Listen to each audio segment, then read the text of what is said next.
শারীরিক প্রতিবন্ধকতা বাদ সাধতে পারেনি বাংলাদেশ হুইল চেয়ার ক্রিকেট দলের সদস্যদের। ক্রিকেটের প্রতি অদম্য নেশায় শারীরিক প্রতিবন্ধকতাকে বৃদ্ধাঙ্গুলি দেখিয়ে তারা প্রতিনিধিত্ব করে আসছেন বাংলাদেশকে। এবারে তাদের সামনে সুযোগ বিশ্বমঞ্চে বাংলাদেশকে প্রতিনিধিত্ব করার।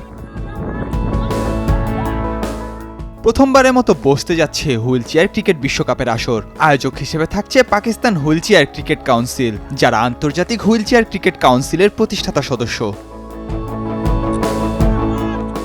সেই বিশ্বকাপ খেলার আমন্ত্রণ পেয়েছে বাংলাদেশ দল। বাংলাদেশ ছাড়াও পাকিস্তান, ভারত, আফগানিস্তান, ইংল্যান্ড, শ্রীলঙ্কা, কেনিয়া ও সংযুক্ত আরব আমিরাত অংশ নেবে এই বিশ্বকাপে। অংশগ্রহণকারী প্রতিটি দল 21 সদস্যের স্কোয়াড পাঠাবে বিশ্বকাপের মিশনে। সেখানে থাকবেন 15 জন খেলোয়াড়, 5 জন কর্মকর্তা ও 1 জন আম্পায়ার।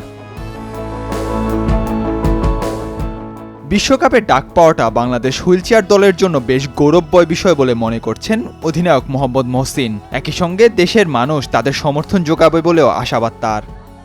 বাংলাদেশ হুইলচেয়ার ক্রিকেট দল এই সম্মানজনক আমন্ত্রণে সাড়া দিয়ে বিশ্বকাপে অংশগ্রহণের প্রস্তুতি শুরু করেছে। এটি বাংলাদেশের জন্য একটি গর্বের মুহূর্ত এবং বাংলাদেশ হুইলচেয়ার ক্রিকেটের ইতিহাসে একটি নতুন অধ্যায়ের সূচনা। আমরা আশা করি দেশের মানুষ আমাদের এই আন্তর্জাতিক যাত্রার পাশে থাকবে এবং খেলোয়াড়দের উৎসাহিত করবে। গণমাধ্যম ও ক্রীড়াপ্রেমীদের সহযোগিতা আমাদের এই পথ চলাকে আরও শক্তিশালী করবে।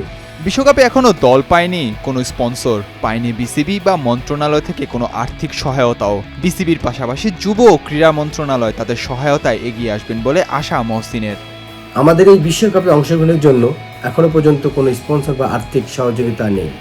তাই আমরা বাংলাদেশ সরকারের যুব ও ক্রীড়া মন্ত্রণালয় এবং বাংলাদেশ ক্রিকেট বোর্ডের বিসিবির কাছে অনুরোধ জানাই, আপনারা যেন এই দলের পাশে এসে দাঁড়ান এবং আন্তর্জাতিক মঞ্চে প্রতিনিধিত্ব করার সুযোগটি বাস্তবায়নে সহযোগিতা করেন।